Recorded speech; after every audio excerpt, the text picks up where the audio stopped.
My dear students, Assalamu alaikum. Welcome back to the chapter number 2, class 9th, Establishment of Pakistan. Today I am going to cover the topics important developments between the year 1920 to 1939 in the British subcontinent. The book that I am going to use or refer is Pakistan Studies from the National Book Foundation. My dear students, I did not cover the topic Montagu-Chelmsford reforms in my previous video. That is why I am going to cover the topic today. The Montagu-Chelmsford reforms is very important as far as the history of the subcontinent is related. This reform is in fact the Government of India Act 1919. It was started, the British government introduced it for the first time on 20th August 1917. The Government of India Act 1919 came into force in 1921. This is also called the Montagu-Chelmsford reforms, as Montagu was at that time the Secretary of State and Lord Chelmsford was the Viceroy of India.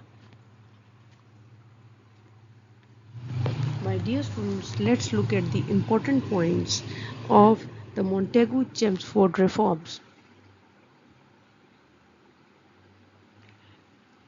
Number 1, it relaxed the central control over the provinces by demarcating and separating the central and the provincial subjects. The central and provincial legislatures were now authorized to make laws on their respective list of subjects. My dear students, the subject means that the branches of activity. However, the structure of the government continued to be centralized and unitary. यानी कि हुकूमत जो थी वो ऊपर एक system ही चला रहा था जो ब्रिटिश अपने साथ लेकर आए थे. Number 2, it further divided the provincial subjects into two parts, transferred and reserved. The transferred subjects were to be administered by the governor with the aid of the ministers and responsible to the legislative council. The reserve subjects, on the other hand, were to be administered by the governor and his executive council. My dear students, reserve is the foreigners and transfer is the locals. Number 3, it introduced for the first time bicameralism, the direct elections in the country. Bicameralism means that the provincial and the central government. Next is that what are the important topics that we are going to cover in this video. From 1920 to 1939, it's the non-cooperation, Simon Commission, Nehru Report, Jinnah's 14 points, Allama Iqbal's Allahabad Address, Roundtable Conferences of 1930 to 1932, Communal Award, Civil Disobedience, Government of India Act 1935, Congress Ministries, and the Day of Deliverance. Now, the first one is the Simon Commission. As you can look at the logo of my slide, it says go Simon go or go back Simon. Hindustan के बिन बुलाए मेहमान Simon वापस चले जाओ. As the Simon delegation arrived in the subcontinent, these slogans were there. The people were out in the streets and they were chanting these slogans: Simon go back, Indians uninvited guests, Simon go back. This commission faced a failure. The Simon Commission, what was it? Let's look at it. It said to restore the relationship between the Indians, to reform the laws of 1919. By the way, Simon Commission is coming in the year, you must know the year in which it is coming. It is, I think so, it is 1927, if I'm not wrong. Please do correct me if I'm wrong. And to offer the Indians some autonomy. Autonomy means इनको कुछ fields of life में खुद से काम करने की इजाज़त दे दी जाए. What was the impact of the Simon Commission? Mass protests were there and rallies by Muslims and the Hindus and the rejection of the reforms of the Simon Commission. Simon Commission 1927, what did it recommend? To which the failure was thrown to them. That is the abolition of the diarchy like provinces and the center. It will be from now onwards it will be unitary system. Extended voting rights were taken. Federal system of government should be introduced. Separate Muslim electorates should be there. Rejected the separation of the Sindh from Bombay. Demand of the frontier for equal status, and rejected the one-third majority of the representation of Muslims. Next is the Nehru report. My dear students, we all know from class 8 basically Nehru as Jawaharlal Nehru, and he is the prominent famous first prime minister of the independent India also. But here the Nehru report does not mean the Jawaharlal Nehru, it means the Motilal Nehru, the father of Jawaharlal Nehru. And this report is called Nehru report, but it was conducted as the all party conference in 1928, and the main agenda points were named as the Nehru report. Main concern points about the Muslims, we should look on them. No separate electorate for the Muslims now, no one-third majority for the Muslims in the Central Assembly, no reservation of the seats in Punjab and Bengal for the Muslims. Sindh not Sindh to be made province if can bear its expenses, otherwise no. Jinnah remarked it as it was the time of the parting ways. You all know that Jinnah was working very hard for the Hindu-Muslim unity, but now he said that Nehru report was the main sign, main landmark event that was going to announce the parting of the ways. Now let's look at the Jinnah's 14 points. Now Jinnah's 14 points were very important. They were the sort of the answer of the Nehru report, and Jinnah wholly solely did not make himself. Rather, it was the result of the Muslim League meeting in which all the people agreed to it, and then Jinnah Sahib announced them, and these points famously came to be known as the Jinnah's points. They were the federal type of government. They marked the separation of Sindh from the Bombay. Next is Jinnah's 14 points in it is the, let me take out my book. Next, number 1 is the provincial autonomy. Number 2 is the federal system should be introduced. Effective and adequate representation should be there of all the minorities. There should be separate electorate for the Muslims. Sindh should be made separate province. 1/3 seat should be reserved for the Muslims in the central legislature. Reforms should be introduced in Balochistan and NWFP. Nowadays, my dear friends, NWFP is called as KPK, and it's a part of Pakistan. There must be 1/3 ministers from the Muslim community. Seats should be reserved for the Muslims in the government jobs. All the communities of India should be granted religious liberty.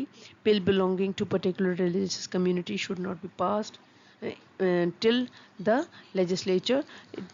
If the 3/4 majority members belonging to the community opposed to it, like 3/4 लोग जो होंगे, 3/4 यानी or 3 out of every 4 people are opposing it, then it should not be passed. Muslim culture, education, language should be given constitutional protection, and amendment in the constitution should be made after obtaining approval from the provinces. Next is, after Jinnah's 14 points, Jinnah announced his resignation from the political career, went back to England. Here it was a very tough time for the Muslims. At this time, he also suggested the British government the solution for India as the roundtable conferences to be held in the England. all the prominent leaders from the subcontinent went over there, and back in the subcontinent in India, it was the time of the annual meeting of the Muslim League. It was held in Allahabad in 1930. In this, Allama Iqbal presided the session. In afterwards, taking presiding this session, he went to England to take part in the second roundtable conference. In this annual session of 1930 Allahabad Muslim League, he clearly stated that the Muslims now wanted a separate homeland of the where they were in majority, basically the northwestern provinces of the subcontinent. It should be demarcated as a separate homeland for the Muslims where they could live their lives according to the teachings of Islam, and they needed a laboratory in which they could do ijtihad and do experiments on the rules of the Islam. Now let's look at the roundtable conferences. The first roundtable conferences, let's start from there. The first roundtable conference started on November 1930 to January 1931. It was chaired by Prime Minister Ramsay MacDonald. The second was from the second roundtable conference from September to December 1931. By this time, Labour government had fallen. The third roundtable conference was from November to December 1932. All were failure. The first was failure because Gandhi said that he was not there, or the major prominent parties of the subcontinent were jailed and they were not there. The second roundtable conference was failed because of the stubborn attitude of Gandhi, and the third roundtable conference failed because now the British government had known that no solution could be there.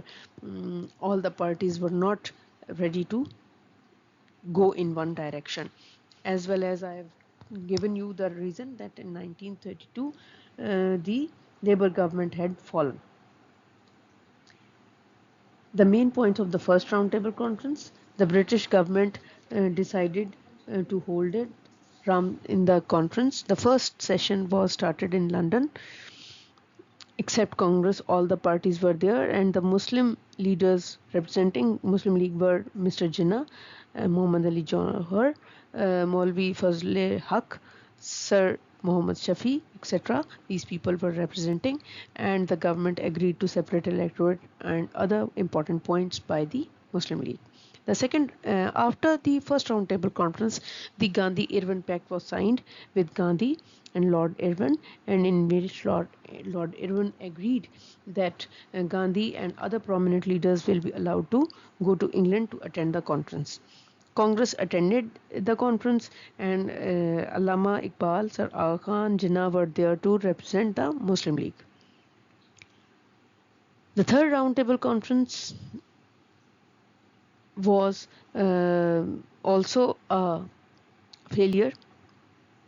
Long-standing issues between the Hindus and the Muslims were all not resolved. All were declared as a failure. Now let's look at the communal award. Communal award. Gandhi was again arrested.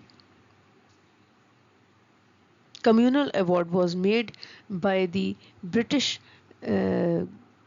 government, Prime Minister Ramsay MacDonald, on 4th August 1932, granting separate electorate in British India. By the way, you must know that the communal award is the result of the all roundtable conferences. Whichever point were noted down, they were converted into communal award.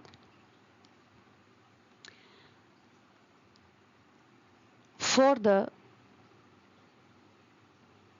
lower castes, Muslim, Buddhist, Sikh, Indian Christian, Anglo-Indians, Europeans, untouchables, now known as Dalits, the principal weightage was also applied. Now, communal award recognized the Dalit community or the other caste or the Achoots as a separate nation other than the Hindu caste. This was very much alarming for the Hindus, as now they are going to have less votes, as the Dalits are now a separate community, separate nation, and they are understood or nominated as minority. The reason behind introduction of this award was that Ramsay MacDonald considered himself as a friend of the Indians and thus wanted to resolve the issues in India. The communal award was announced after the failure of the second of the three round table conferences, यानी कि जब दो कॉन्फ्रेंसें हो गई तो ये announce कर दिया गया communal award. The backdrop of the depression of 1929 and the Bengal famine. By the way, Bengal famine means कि बंगाल में बहुत बड़ा कहत आ गया, बहुत बड़ी खुशकसाली आ गई और जिसकी वजह से तमाम आवाम सड़कों पर थी. An appointment of the Simon Commission marked the non-cooperation or civil disobedience movement. And appointment of the Simon Commission, all-white member committee appointed to inquire into the future constitutional reforms of India led to the massive unrest and demonstration all over India. इसका मतलब ये है कि एक तो ये कि बंगाल में बहुत बड़ा कहत हुआ आया हुआ था, फिर उसके बाद 1929 का डिप्रेशन स्टार्ट हुआ हुआ था. डिप्रेशन का मतलब है कि इकोनॉमिक डिप्रेशन, आपको आपकी जो किसी भी कंट्री की वैल्यू है in the terms of currency, in the terms of valuable, वो डाउन जा रही थी और ख़ास तौर पे इंग्लैंड को इसका बहुत बुरा सामना करना पड़ रहा था. Next was that the inquiry committee member committee was appointed to inquire the future of the constitutional reforms, यानी कि जो सब कॉन्टिनेंट के रिफॉर्म्स करने के लिए, कॉन्स्टिट्यूशनल रिफॉर्म्स करने के लिए ग्रुप बनाया गया था, उसमें सारे के सारे गोरे थे, फरंगी थे, जिसके बारे में फिर पूरी एक्सक्यूज मी पूरे सब कॉन्टिनेंट में बहुत ज़्यादा एहतजाज शुरू हो गया.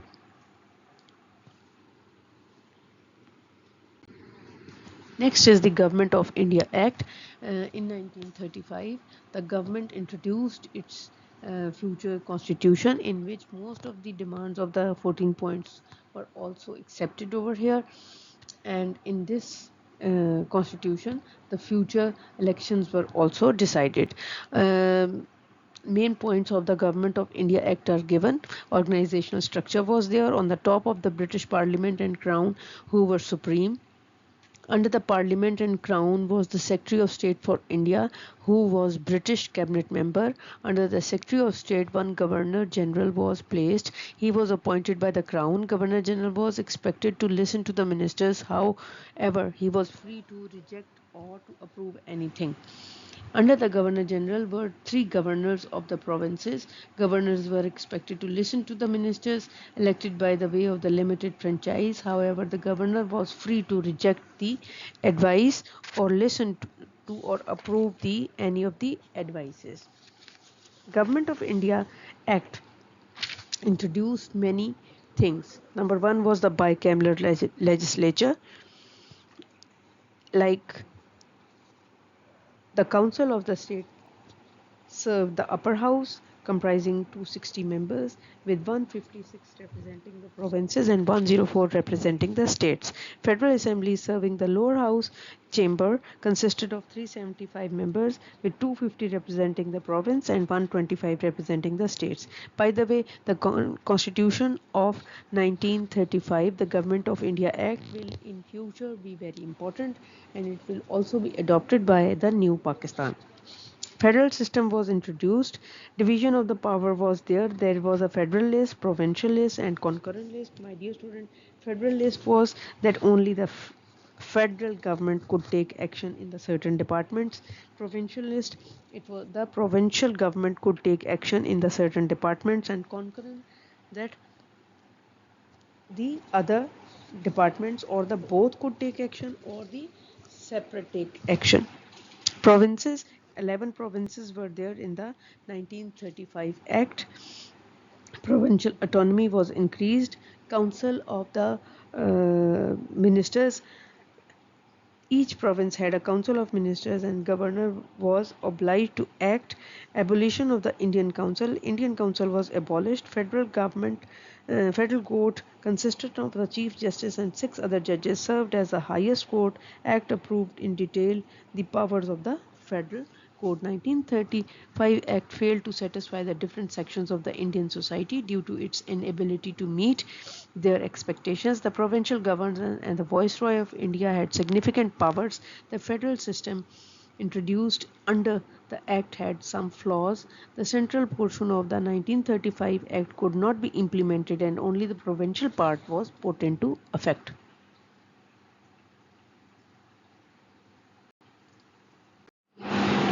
Let's look at the map to understand the elections and the results of the elections.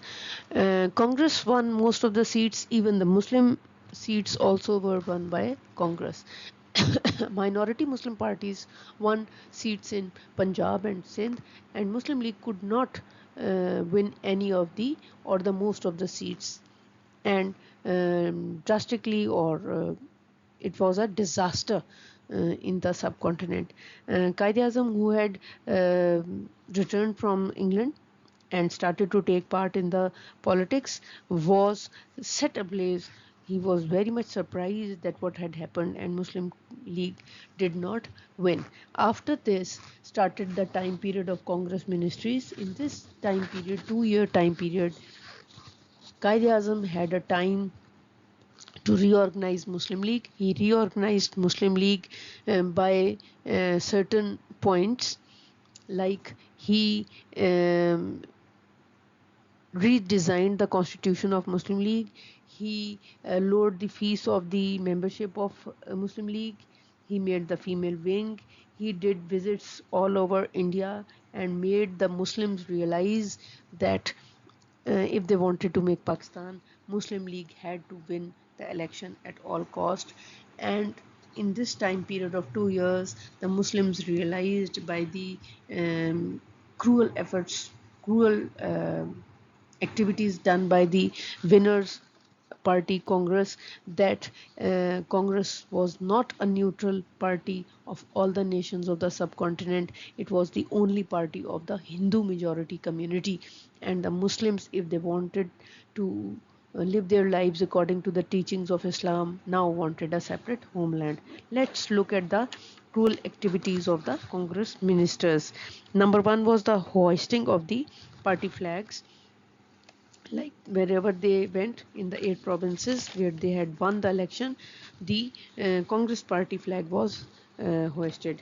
Bande Matram, the anthem was that was written by Bankim Chandra Chatterjee.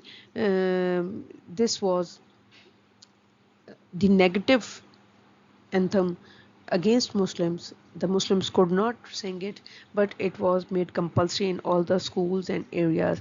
Vidya Mandir scheme, the educational scheme, introduced provinces where the Congress party formed its ministries, and the aim of the scheme was to erase Muslim culture. The Varda scheme, this scheme was outcome of Gandhi's philosophy preaching Hindu nationalism. Next was the attack on the Muslims. This became a routine in different provinces.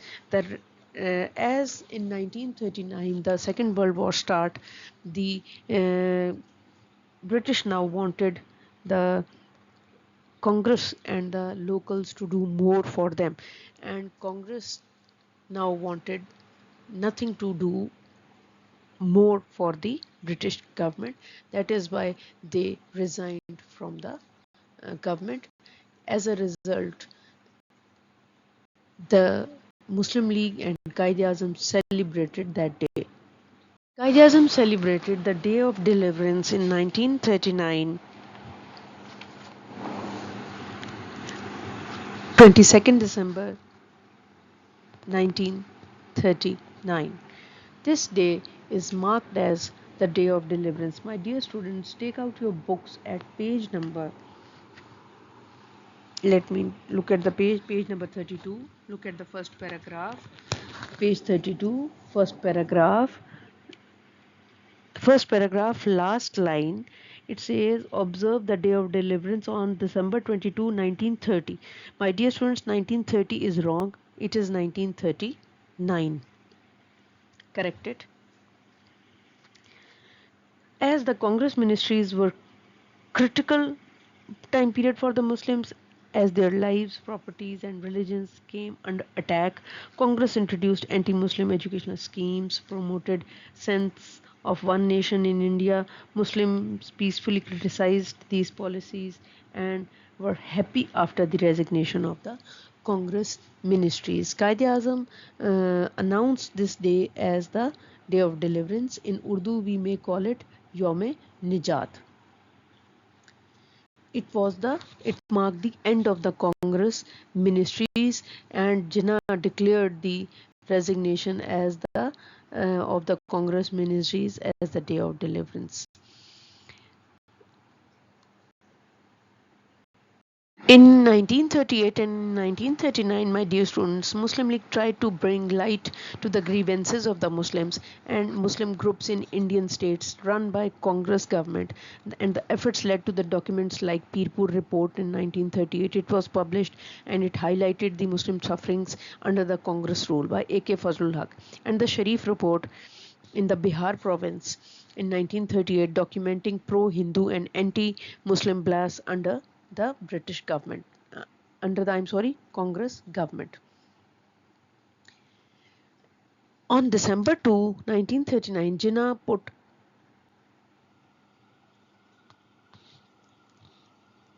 out an appeal calling for Indian Muslims to celebrate 22nd December 1939 as the Day of Deliverance. Let's look at his address, what he said. I wish Muslims all over the India to observe Friday 22 December as the Day of Deliverance. Thanksgiving as a mark of relief that the Congress regime has at last ceased to function. I hope that the provincial, district and primary Muslim League all over India will hold public meetings and pass the resolution with such modification that as they may be advised, and after Jummah prayer offer prayers by way of thanksgiving for being delivered from the unjust Congress regime. Now my dear students, you can well understand that the call was not at all about the street politics or the danga fasad. It was just to peacefully celebrate and offer extra prayer after the Jummah prayer.